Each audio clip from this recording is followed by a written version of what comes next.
जय श्री हरि।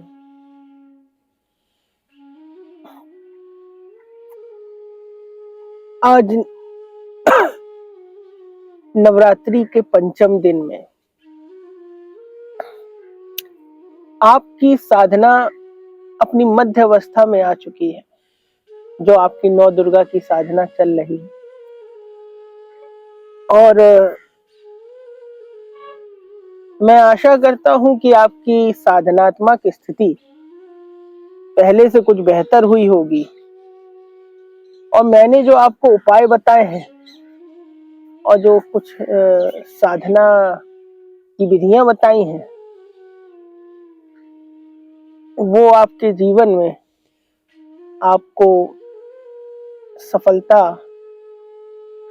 दे, चाहे वो आपकी सांसारिक स्थिति हो और चाहे वो आपकी साधनात्मक स्थिति हो।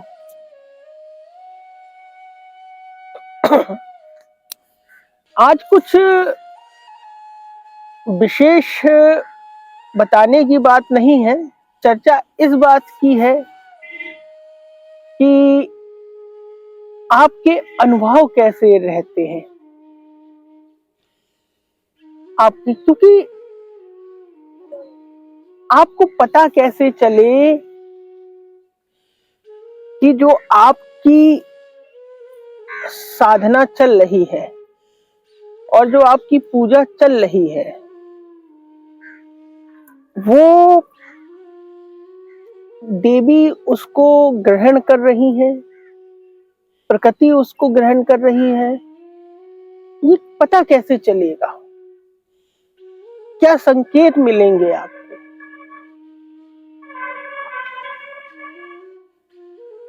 ये जानना परम आवश्यक है। ये भी एक रहस्य ही है कि जब आप साधनात्मक स्थिति है तो कुछ पल भर के लिए आप बिल्कुल शून्य की अवस्था में चले जाएं, ये एक स्थिति हो सकती है। चूंकि नवरात्र है तो मध्य रात्रि में आपकी आंखें खुल जाएं, ये एक बात हो सकती है।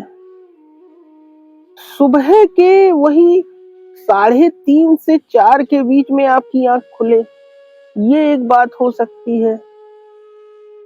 और जब आप साधना करके उठें तो आपके शरीर से भीनी भीनी सुगंध आए, ये एक बात हो सकती है।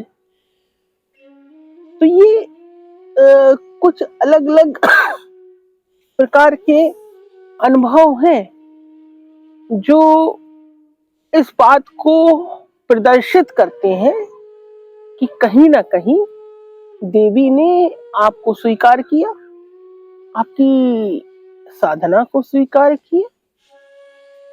और ये सारी चीजें बहुत ही बारीक ढंग से आपके जीवन में घटित होती हैं, क्योंकि ये जानना परम आवश्यक है कि आप जो भी साधना कर रहे हैं, जो भी पूजा कर रहे हैं, वो जिस भी शक्ति के निमित्त कर रहे हैं, क्या वो शक्ति आपकी पूजा को, आपकी साधना को ग्रहण कर पा रही है या नहीं,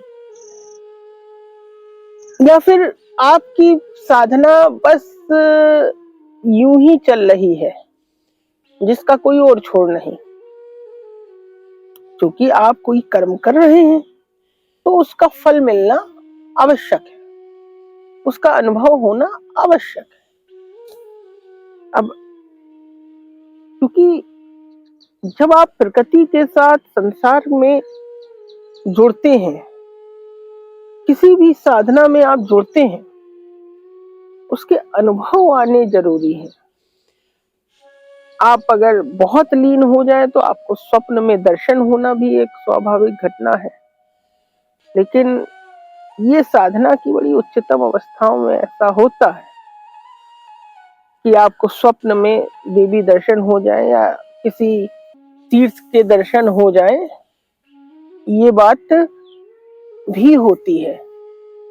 तो अपनी साधनात्मक स्थिति को इतना बढ़ाएं और परमात्मा के साथ इतना जुड़ जाएं कि आपको उसके होने का अनुभव हो जाए। आपने रामकृष्ण परमहंस का नाम सुना होगा, जो स्वामी विवेकानंद के गुरु रहे। उनकी साधनात्मक स्थिति ऐसी थी कि जब वो भाव में होते थे तो उनको माँ के दर्शन होते थे और वो अपने हाथ से उनको खाना खिलाते थे। तो वो परम अवस्था थी और किसी न किसी रूप में उनसे वो भोजन जो वो दे रहे होते थे वो ग्रहण करती थी देवी। अब आज के सांसारिक और प्रैक्टिकल की दुनिया में ये सब बातें बड़ी अजीबोगरीब लगेंगी कि कहाँ कोई ऐसा कुछ होता है, लेकिन ऐसा भी हुआ है। अब मीरा का नाम आपने सुना होगा, तो कृष्ण की भक्त थी। अपने अंतिम समय में मीरा श्री कृष्ण के विग्रह में समा गई। ये बड़ी रहस्यमयी बातें हैं कि ऐसा भी हो सकता है। अब उसका भी अपना एक कारण है। जब कभी साधनात्मक स्थिति में और चर्चा होगी तो इस विषय में मैं बताऊंगा, पर आज का विषय यही है कि उन अनुभवों को आप महसूस करें जब आप अपनी साधनात्मक स्थिति में हो। और अगर ऐसा कुछ भी आपके साथ घटित हो रहा है तो आप हमको पर्सनली ईमेल करें, हमसे संपर्क करें।